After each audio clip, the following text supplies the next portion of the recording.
daawadayaal ku soo dhawaada idaacadda codka Soomaaliyeed waa warkii aanu ku falaqay jirnay usbuuclaha ama toddobaadlaha geeska Afrika iyo caalamka iyo bariga dhexeba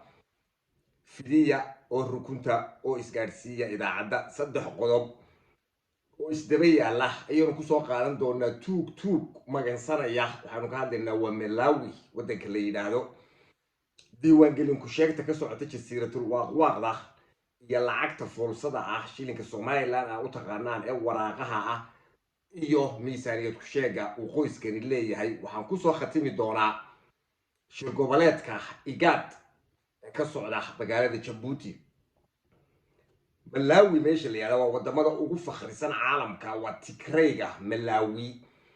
tareediisa macnaha uu ka wadnaana waxa weeye musuqmaasuq iyo aqoon la'aan iyo fakhri iyo isdabamaris ayaa meesha yaala siyaasadii ayaa wali inoogu socota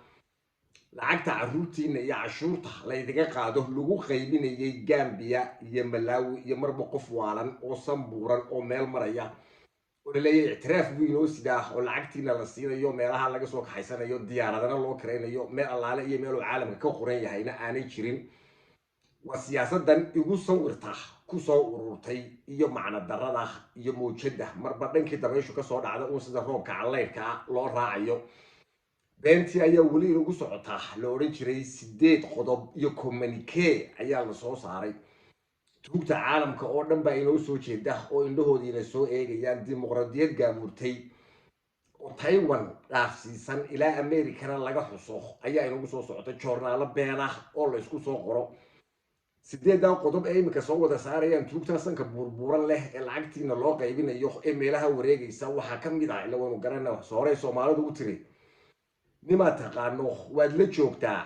dekada berbera oo lagu xiri doono dekadan kale ee caalamiga ah ee waaweyn ee wadanka Malawi ku yaala badba male wadanka yar ee ahlaan looga meesha go'doonka ah kaga jira caalamku badba male qodobada soo baxayana waa kuwa horumarinta dimuqraadiyadda iyo wax wada qabsiga horumarinta wadooyinka tareenada ee ka soo bixi doona Malawi ilaa iman doona jasiiratul waaqwaaqda qaybta imaaraadka heegadu ay ku leedahay inta la ugu soo wadaaba ee meesha ka socda macnaheedu waa inta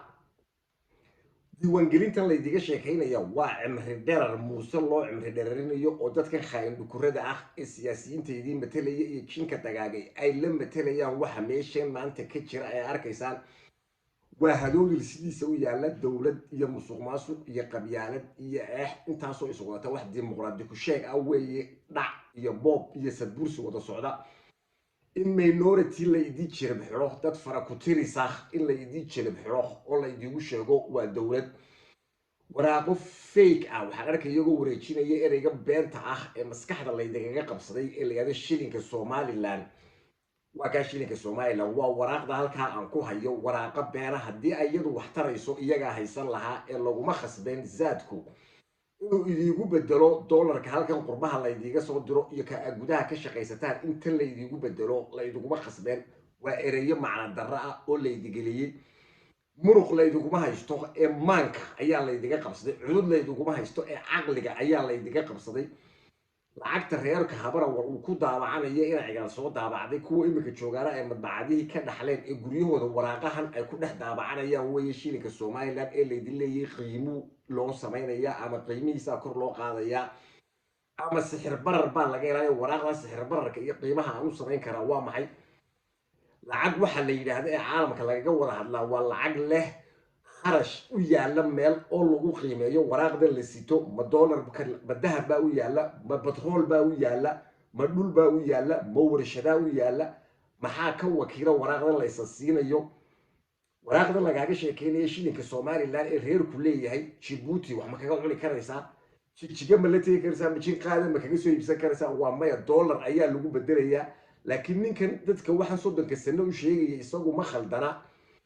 waa tuug loo khaldamay ee doqontan meesha fadhida waxay doqonta burka agteeda ku dhufo haday garan weydina gogga u geli ayaa dambiga leh ee caruurteedii iyo shilinkeedii iyo dhulkeediiba waraaqahan la siisanayo waa propaganda maskaxda ah oo qofkan aqligiisii la qabsaday waxay soo xusuusaarintii oran jiray operation monkey bed shimbirtii qosolkee ciyaaraysay si ayadu ay samaysay ee propagandada ahayd ee lacagta iyo maaliyadda iyo dadka iyo arrimaha iyo howlaha oo dhaniba dadka meel laga hagayay teedii baa meesha ka socota ereyada laydii sameeyey oo dhan magacan somaliland lagu celiyay jasiiratul waaqwaaq haddii lagu sheego reer habar awal la yidhaahdo oo meel haysta maad yeesheen laakiin waxaa lagugu khalday waa halkan dhalinyaroy iyo waxgaradow dadka ku khaldayana waa jinka dagaagay labada khaalin dhukur ee siyaasiyiinta idii sheeganaya kuwa idii sheeganaya inay yihiin madax dhaqameedka dadka noocaasa ee camiiliinta ah ee calooshooda u shaqaystayaasha ah ayaa idi gaarsiiyey heer waraaqda la idigu sheego shilin somaliland bank lagugu sheego wasiir maaliyad lagugu sheego sacad cali shire oo ka tirsan maafiyadan brigata rosoda ee meesha joogta kan lagu leeyahay bangigu ku haya ee jinkiinii dagaagay ka tirsanaa haraagoodii ee bangiga waraaqahani ay dhex yaallaan ee aan meel laba meel ay wax ka tarayso iyo wax u yaallaan lacag ku sheega lagu sheegaya aanay jirin ee dhulka lagaaga iibsanayo ee cashuurta inta adiga dollar lagaaga qaado iyadii lagugu khasbayo lagu leeyahay adigu tan qaado muu isagu haysto hadday wax tarayso maxaa saadka loo saarayaa barasharka inta jinka dagaagay lasoo kaxaysto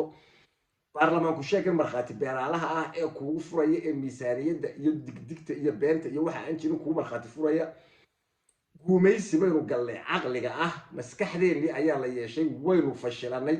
waxa ina fashilayna wax kale maaha ee aqoon darrada dadka ina hor kacaya weeye ee meesha jooga waraaqa ayaa lacag laynoogu sheegay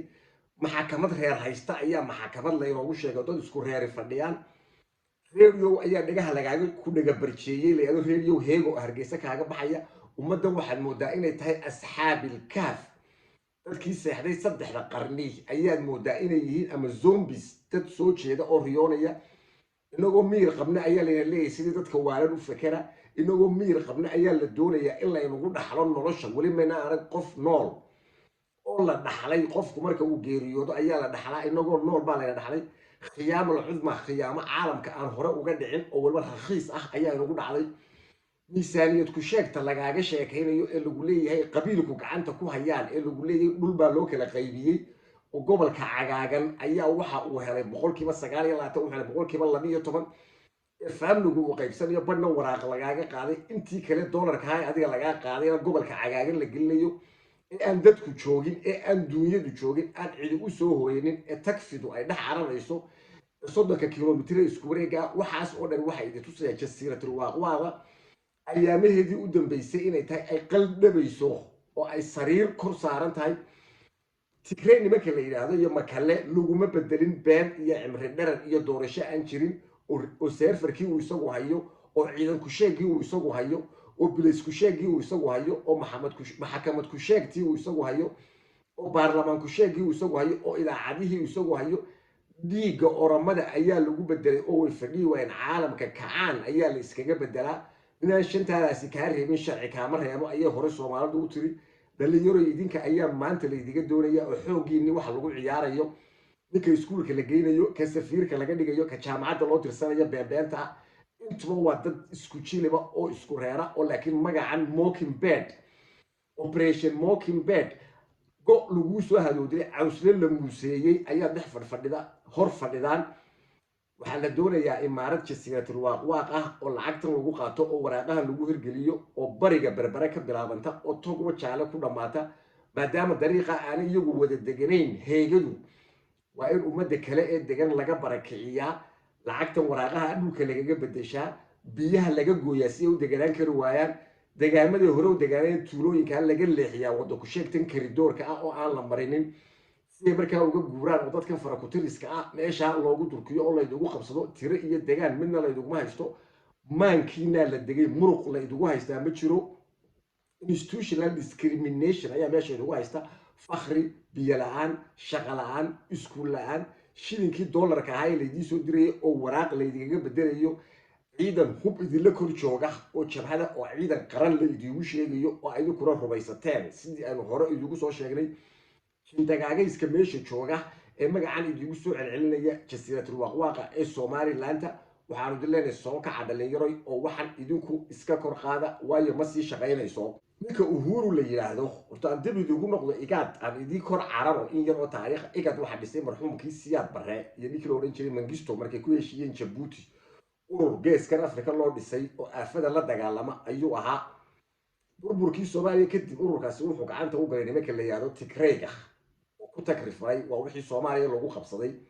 waa waxay eritrea uga tagtay markaana suudaan qas ayaa ka taagnaa oo daarfoon iyo south suudaan ayaa isdilayay jabuutina waa dowlad yar oo itaal umay haynin waa wixii waxaan maamul goboleed aragteen laga dhex dhisay waa ururka ay tigray u ka dhiseen kuwa jooga puntland kuwa jooga jasiiratul waaqwaaqda kuwa jooga jubbada kuwa muqdisho jooga ciidankii tigraygu ogeedeen abaallaawayaashu waa kuwii soo galay taariikhdu isma bedesho waxaa soo xusuustay 1945 berlin markuu soviet union ku qabsaday baarlamankii khayshka ayaa lagu kor taagay calankii soviet unionka ee casaan taariikhdu isma bedesho muqdisho markay soo galeen tigraygu waa ogeydeen oo wixii u horreeyay qabteen wasaaradda gaashaandhigga xeradii ood weyne calanka etoobiya ayaa laga kor taagay uhuru markaa qayb ayuu kala ahaa burburinta soomaaliya oo uu la socday uhuru wuxuu soo magacaabay oo iminka ogtihiin barasaabo fara badan barasaabka jooga meesha la yidhaahdo jubbooyinka ayuu soo magacaabay barasaabadii kale ee ay ka dhinteen nimankii tigrayga la odhan jiray kuwa hargeysa jooga jasiiratul waaqwaaqda kuwa puntland jooga kaa isagu soo magacaabay kuwa muqdisho 19 qof ee la isu keenay ee la idugu leeyay waa madaxweynayaal intaaba waxaa la doonayay in dib loo soo magacaabo barasaabo cusub oo uu isagu dhaxlo wixii tigraygu ka tageen isagoo ay imaaraadku ka taageerayaan xagga dhaqaalaha hore ayaa gacanta loogu geliyey meesha la yidhaahdo berbere iyo boosaaso imaaraad kismaayo waxaa gacanta loo geliyey nimanka la yidhaahdo uhuru ama kenyaatiga